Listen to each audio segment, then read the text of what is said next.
Hey everyone, how's it going? I finally got around to installing the War Thunder dev client, and the test server went up recently, so I thought I'd jump in and look at some changes. First thing I noticed was the new garage, or hangar, or whatever you want to call it, which it looks nice. The flags in the background change to whatever nation you have selected. But enough of that. First aircraft I tried was the new J7W1 Shinden, which is a Japanese interceptor. It's quite unique. Well, I guess it's not that unique. We already have the XP55 in the American tree, which has a rear-mounted propeller. But it's fairly unique. It's a very cool design, and if you've seen the movie Skycrawlers, which I do recommend, you'll notice there's quite a bit of similarities between this and the Senka Mark B, which is the main aircraft that the protagonist is flying. But anyways, the Shinden is supposedly quite fast. I don't know how it's supposed to fly, so I can't really comment too much on whether the flight model would be historical or not. I really have no idea. All I can say is, how it actually performs in game. And the climb rate seems okay. It's nothing groundbreaking. It does have quite a nice armament of 4 30mm cannons, so it should be quite good for taking on bombers. And unfortunately, this aircraft doesn't seem to have a stall model. So you're about to see me do some very hard turns while pulling all the way back on the joystick, as far as it'll go. And also adding rudder to try and spin the aircraft, but it just does not want to. It's also really touchy in the horizontal. It's fairly hard to get it to fly level, even with trim and slight joystick inputs. The roll rate is also nothing spectacular, and the rear visibility is pretty awful, but I guess that's to be expected with the engine and propeller mounted behind the pilot. Next up, we have the aircraft that probably the majority of you are looking forward to. Me, not so much, but I'm not unexcited for it, but I don't know, I'm not terribly excited for it either. It's the HO229, and when you're not zoomed in, you cannot look through the gun sight at all, even if you lower your head with Track IR. You have to zoom in to be able to use the gun sight on this aircraft, but it does look quite nice from the outside. I think the modelers did quite a good job.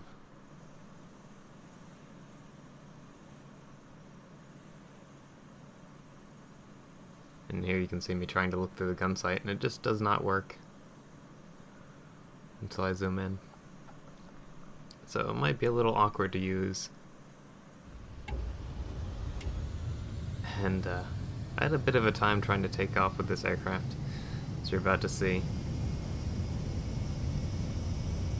For whatever reason, when you have the throttle open, it seems to push the nose of the aircraft down. So as I pick up speed, you'll see the nose sort of dip down. And then to compensate for that, I pull up, and I cannot get off the ground. I raise the flaps. Aircraft is still going down on its nose. So I pull back on the throttle and the aircraft lifts off. But then, as soon as I put the throttle back forward, it plants into the ground. So I think it needs a little bit more work. Either that or I am doing something terribly wrong with this aircraft. But that was my only attempt at taking off in it. I didn't feel like using any more of my time to try and wrestle with an aircraft that might not even be able to take off in simulator or fly at all. Who knows? But anyways, moving on to the aircraft we have here. The one I'm looking forward to the most is the Focke-Wulf 190A4, which is a Tier 2 190 with a battle rating of 3.3. Now, the A4 is basically an A5, or I should say the 190A5 is basically a 190A4 with a slightly lengthened nose. It's got the same armament and engine, it's just the nose, or the engine of the aircraft was moved forward a bit to be able to carry more ordnance. This aircraft feels like it flies just fine. Basically just like the 190A5 does in game, but with a battle rating of 3.3 at the moment. This might change when it goes to the live server, but if not, can you imagine the seal clubbing potential? It's going to be enormous. I'm not entirely sure, but the A4 feels maybe a touch more maneuverable than the A5 did. Not that you're meant to turn with the 190, but it's always nice to be able to have a little more performance in the aircraft. And the new guns sound fantastic, especially the new 7.92 machine guns. They actually sound like they're firing at a good rate of fire. And the MG-FFs and MG-151s both sound good as well.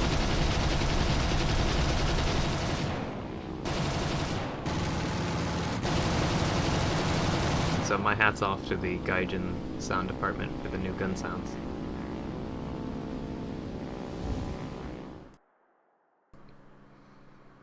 And finally we have the F7F Tigercat. It's an aircraft that comes before the F8F and has a battle rating of 5.3 currently.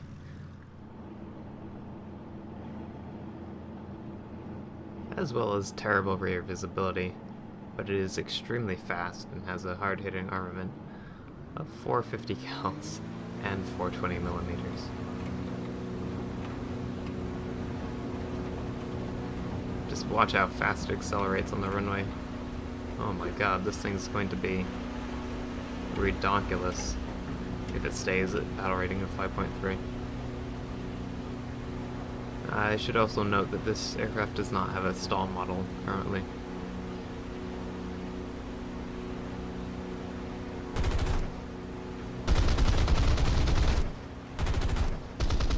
And they changed the sound of the Browning M250 cals. They sound okay. I didn't really have a problem with the old sound either, though. The roll rate on this aircraft is not particularly impressive, though. But the best thing about the Tigercat is its speed is incredible. So you're about to see. I'll fast forward the video a little bit so you can see just how fast I was able to get this thing on the deck.